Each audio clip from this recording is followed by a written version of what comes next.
Welcome to the ChristiTutionalist Politics podcast show. Over time, the fancy high production items will come. But for now, for starters, it is just you as a listener that I can barely begin to express how much I appreciate you tuning in. As I know you have a lot of options.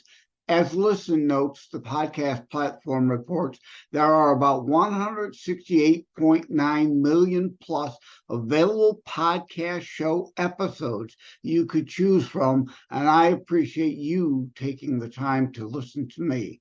As indeed it is just me on the podcast outside for now, all substance, no muss, no fuss, no fluff, no fancy or flashy high production inserts, just straight to the key discussion points. A show that looks at a variety of topics, mostly politics, through a Christian U.S. constitutionalist lens, hence the ChristiTutionalist Politics show name.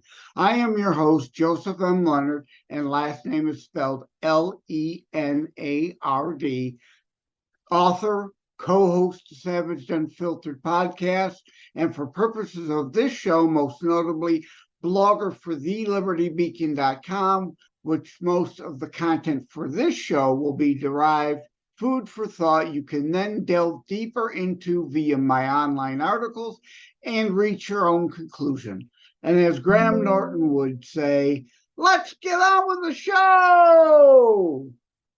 Hello, everybody. Welcome to ChristiTutionalist Politics, Season 1, Episode 27. This show is going to be basically our Christmas show. If you could see on... Yeah, ho, ho, ho, right. Now I have a machine gun.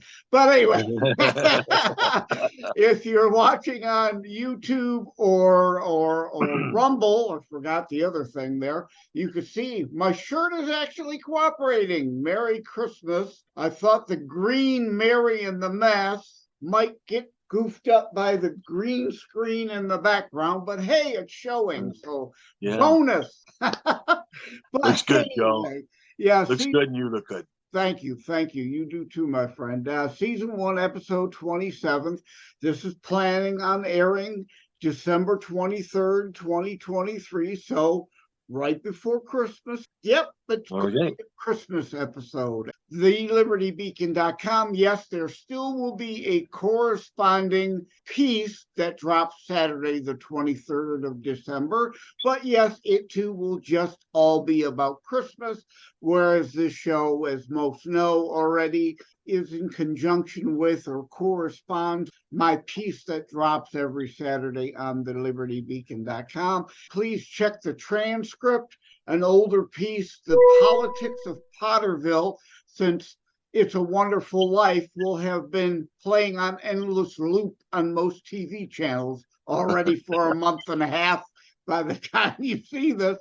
I'm the one rare oddball that doesn't discuss the Christmassy aspect of it, but the politics hidden in it that you don't think about and don't really see, but are there. You're getting subconsciously. So check the transcript, which you can find at Buzzsprout. That's where the show drops every Saturday morning, and then it migrates to the other platforms. But the transcript you can definitely find at buzzsprout.com, and you will see that bonus material like I put in the transcript every week.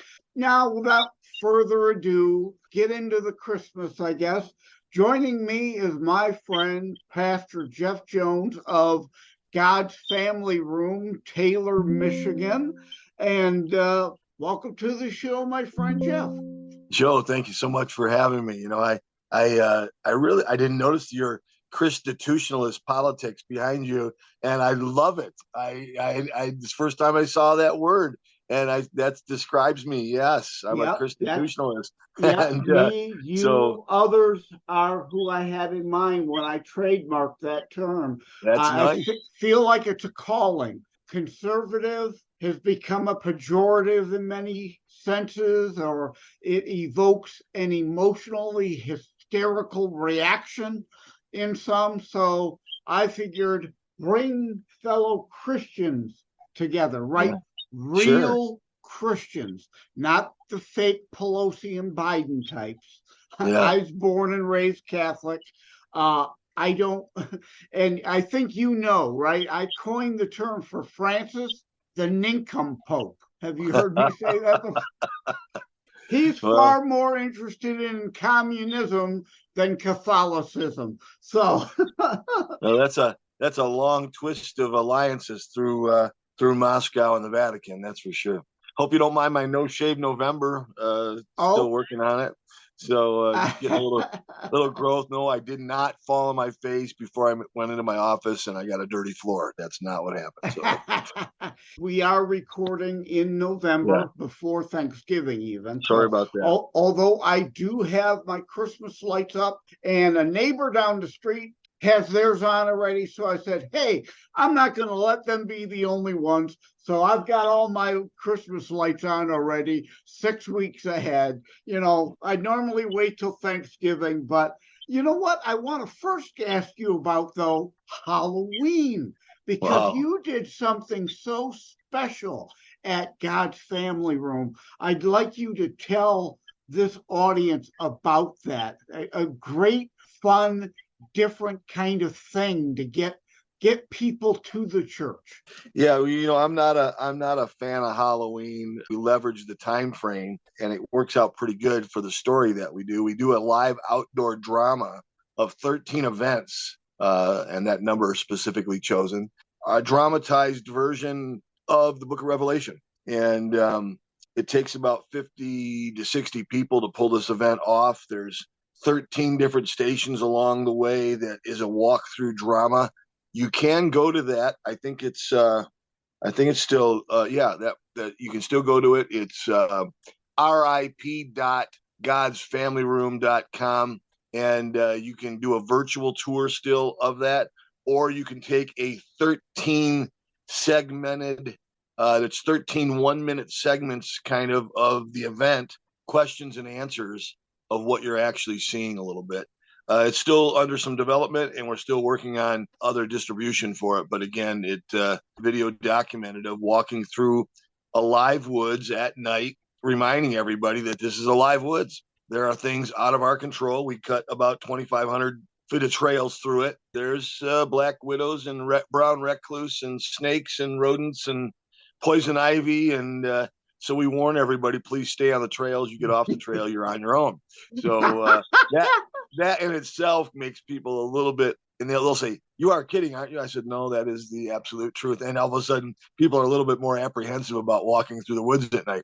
But we did our best to remove them off the path. So, and it kind of corrals people through the trails. So we put up these 6-foot high walls of black plastic, and we route them through the woods like walls on both sides. And then every so often there's a breakout session. And this year, the first, when you walk through, we warn some people. There's 60 some strobes, and tell everybody don't stare into that stuff. But there's a bunch of demons. We warn everybody there's demons in our woods, but all of our demons are wearing name tags. so hello, my name is Bill. I will be your demon for tonight. Yeah. But stuff like prejudice, hatred, anger, selfishness, confusion, anxiety, depression. These are truly the things that haunt us through our life, and they seem to follow us everywhere we go.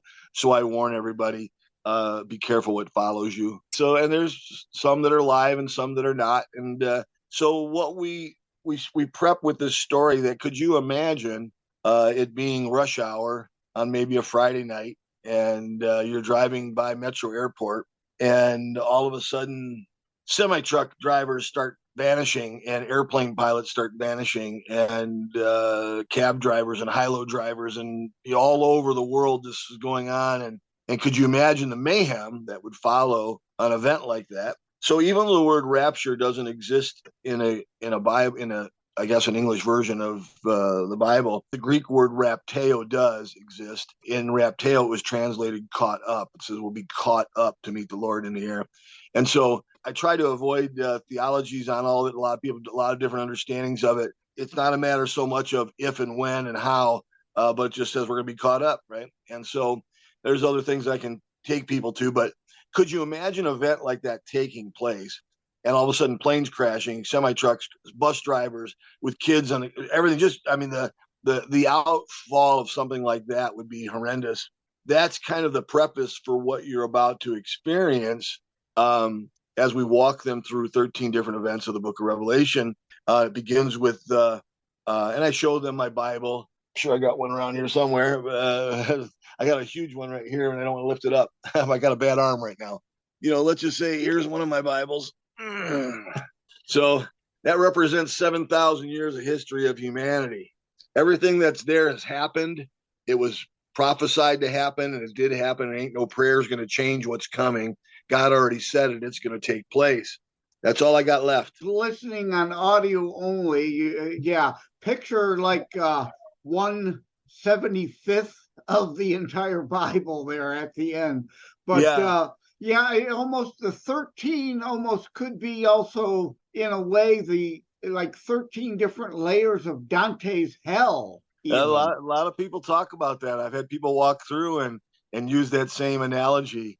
That again, so they come to a station that we call the Mark, and again, so we have two people just dressed like normal, and they're selling the idea kind of like circus barkers. And oddly enough, we have that whole scene kind of set up with it clowns. So they're saying, "Hey, take the Mark. Come on, it's gonna be great. Can you imagine the convenience? You got to get the Mark. This is gonna really, help you through life, and you're not gonna have to wait in lines. You just swipe your hand and let them do a retinal scan so you can get on the airplane. And you won't be able to open up the refrigerators at Rite Aid until they first do a scan on your hand or your eyes. And they're narrating as we're bringing people through in groups of 6 to a dozen at a time, telling them that whatever they tell you, don't listen to them. So, and I've talked about the Mark in other areas. We got to remember that John's having a dream, a vision of something in the future, and how that else he couldn't understand at the time.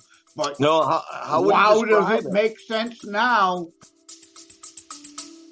Stay with us. We'll be right back. Hi, my name is Ed Bondarenka, and I host Your American Heritage on Saturdays at 2 in the afternoon on this station. Your American Heritage is a show about the struggle we find ourselves in and how to react to it in the light of our biblical and American heritage. Listen to it while you're working around the house, the garage, cleaning the guns, walking the dog, driving, or just lazing around. Join me at 2 o'clock Saturdays here on Wham Radio, 1600 AM, 92.7 FM.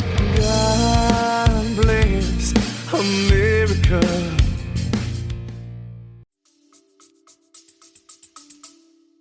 Yeah. So how would you describe a bunch of people waiting in line getting a Mark, told that you can't go to work, you can't cash your paycheck, you can't get Social Security until you first get a Mark? Again, John's having a dream, and if he doesn't know what he's seeing, he can only describe that in words that are known. So he uses that terminology. I'm not saying that COVID jab was the Mark or is the Mark, but it's just kind of relative. You couldn't go to work. You couldn't go into grocery stores. You couldn't go to restaurants. You couldn't cash your check. They were talking about, certainly you couldn't go into your school. Very interesting. And everybody just, marched right in step with what they were told. And it was definitely a test precursor to how easy it will be to get people to respond. All you got to do is tell them you can't do this. And then there was so much objections to it. And certainly nobody wanted to get sick. And many of us know people that died from COVID.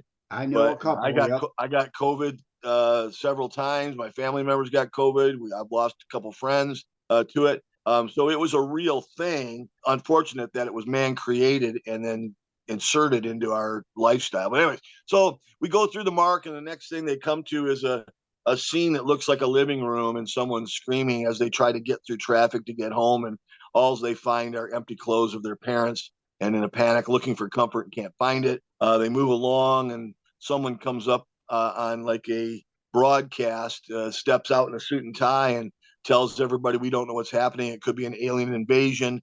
You can trust me. I will get to the resolve. He says, if I have to march against heaven myself, we will find an answer to where everybody's going, what's happening. Maybe this is some Russian or Chinese new terrorist or what form of terror. And then we end up in front of a bottomless pit, or our illustration of a bottomless pit, and smoke's coming out of it. And we go to the book of Revelation that talks about the bottomless pit will be opened up. Smoke will ascend from the deep. This smoke will turn into creatures One of those creatures is kind of scorpion-like. And if it stings you, you're driven insane for 5 months. You'll look for death, but unable to find it.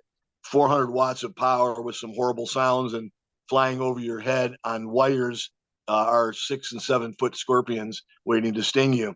So they're still on the ground. They got to walk by one. They got to go over a bridge, and it's like swinging in their face. And, Yeah. But again, Yeah. smoke mirrors. We have a low budget, but again, we do what we do with it and try to create.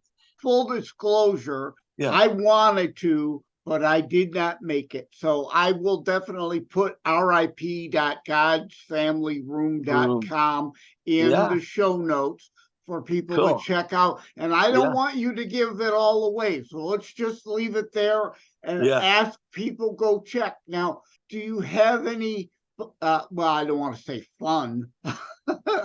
This isn't meant to be fun. It's meant to be purposeful. Do you have anything like one of my favorite Christian movies of all time is The Resurrection of Gavin Stone. Did you ever I remember see that? that. I remember the I title. love that because Yeah. it delivers great message in a comedic way. Yeah. Yeah. Too much Christian fare is just beating people over the head with the Bible, and that doesn't help. That was great. Now, in that film, spoiler alert if you haven't seen it, a guy goes on probation, needs to do community service, and he goes to a church where they're going to have the crucifixion of Christ as a play. Are you planning anything like that for Christmas? We're on the edge right now. We want to do just kind of like a free meditation walkthrough that just lights up. I did create some potential scenes through the forest again, but at night, again, open, a certain hour, but we haven't clarified. It's a lot of work. I mean, RIP, we put about 500 human hours into that event, a lot of theatrics and, like I said, smoke and mirrors and people, actors walking around, stationary dummies. And we got a, 12-foot dragon and a cemetery scene. And people are challenged at that point to, after experiencing these things that are written out in the book of Revelation, when they happen is not as much as relevant as they are going to happen. People don't realize we're already in the book of Revelation. This is not people could maybe try to argue with me, but I can show them very specific things that are taking place that are right out of, the book of Revelation right now. Our time is not God's time. It could Yeah. be 1 year our time. It could be 10 years. It could be 100 years Exactly for it to right. all unfold. So when you're saying we're in the end times, that doesn't mean you're saying, oh my God, the sky is falling. The world is ending tomorrow. Right. You're not saying that.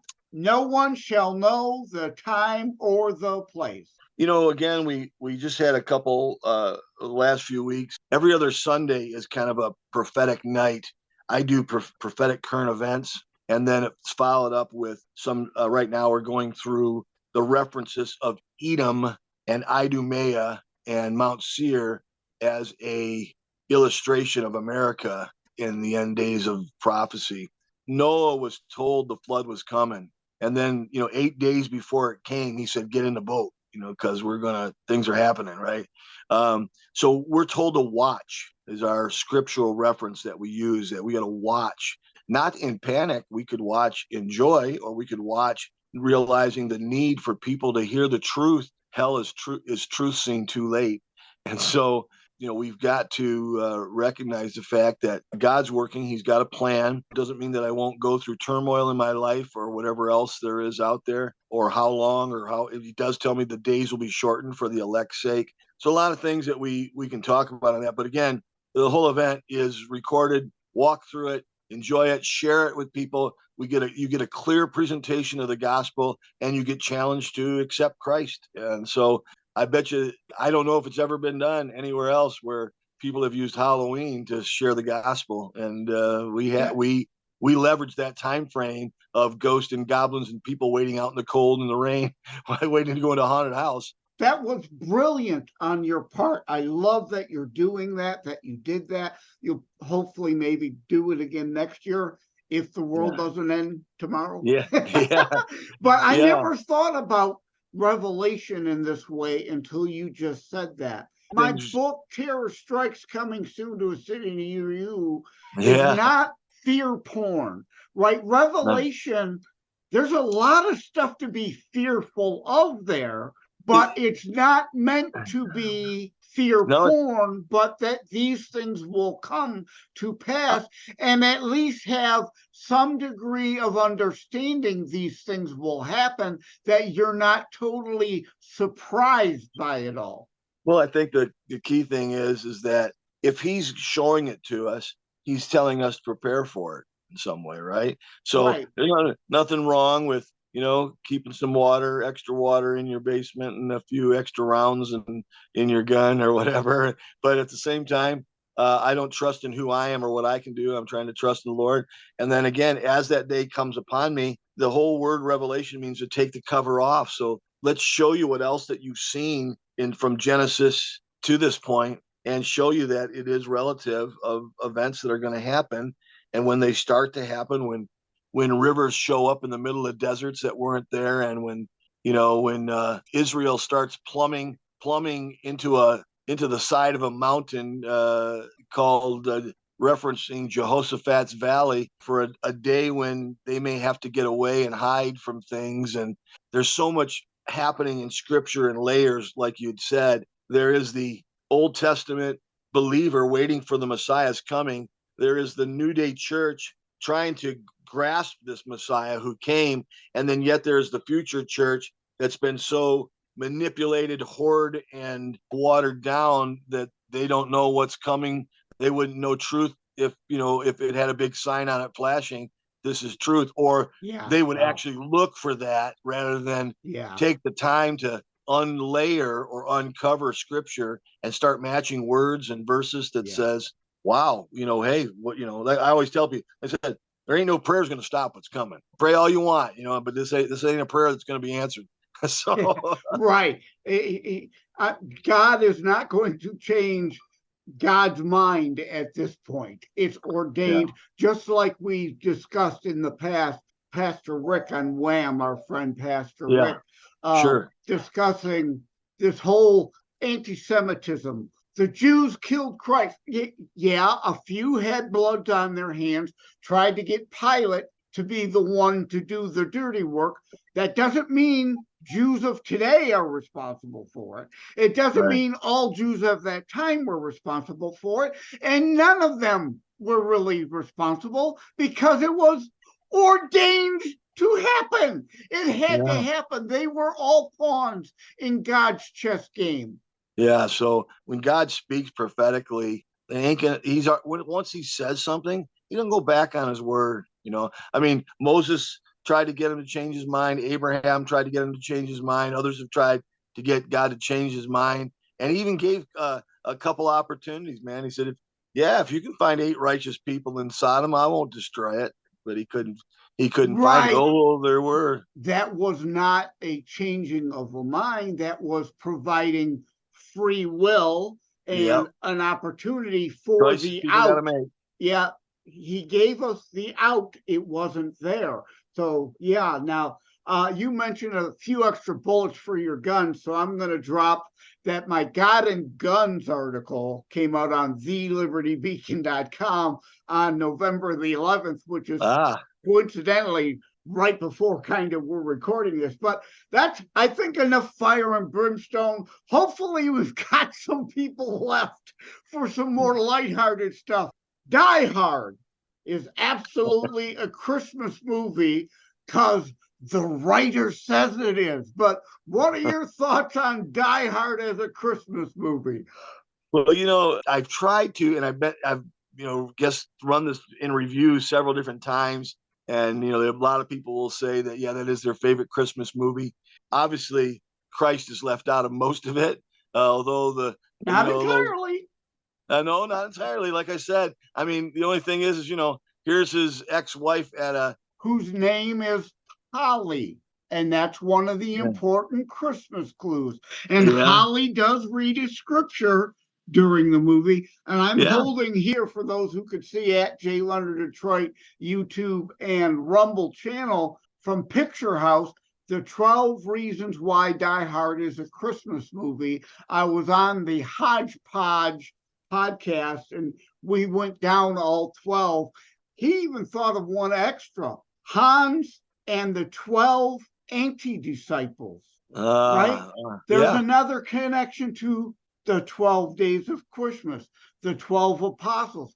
Hans had 12 anti-apostles. So there is a lot of Christmas in there maybe there that is, people don't think until they view it, looking for those like Easter eggs. And I joked about the beginning, ho, ho, ho, now I got a machine gun. Yeah. Yeah. I do think the application, though, here's a guy who's been broken through divorce, goes back wanting hopefully to repair the relationship of his home and family, at Christmas. Doesn't get any more Christian and Christmas than someone looking for redemption and to see his family on Christmas.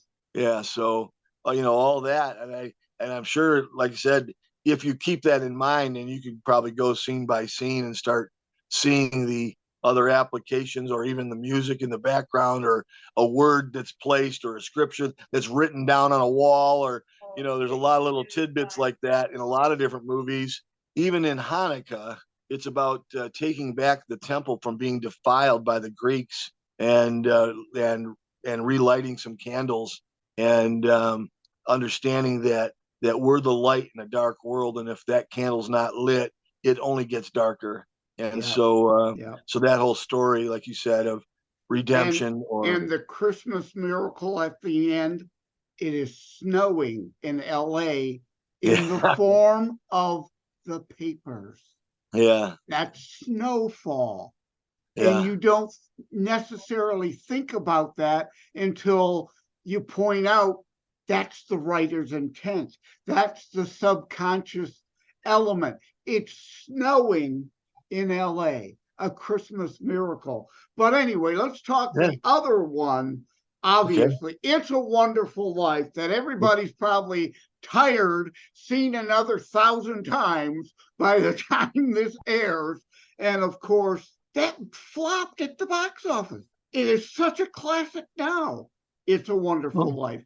Well, again, I think a lot of people, love the story of hope, love the story of good community. A couple things that aren't talked about a lot, and that is certainly Crash of 29, and also the introduction of plastics, or soybeans being turned into plastic, some unique economics. But then certainly no one really asked the question, where did the money go that was in Potter's hand? Went into the banking system. That's where everything goes.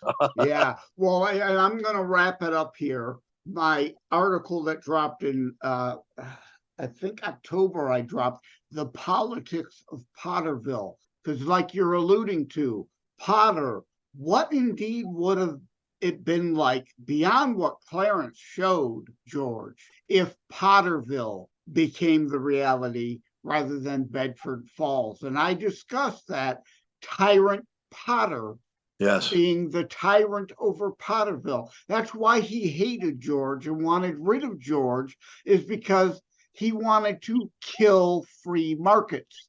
Politics you don't think about, but are there in this Christmas movie, because we are that shining city on the hill, and Bedford Falls is a microcosm of all America, should an evil tyrant like Potter have his way. It's what Trump was trying to do, and he was trying to topple the banking industry, because they had ruined free enterprise or industry as a whole, and most people they have no idea how deep the background of all that goes, especially from 1929 to today, and bankruptcy that we've never come out of, and Federal Reserve, and where does reserve money go, where does it come from, and what banks are only in business if there's debt. If there's no debt, there's no business to the banks. And so that whole process is a lot to discuss and think about. We're getting a little too serious again,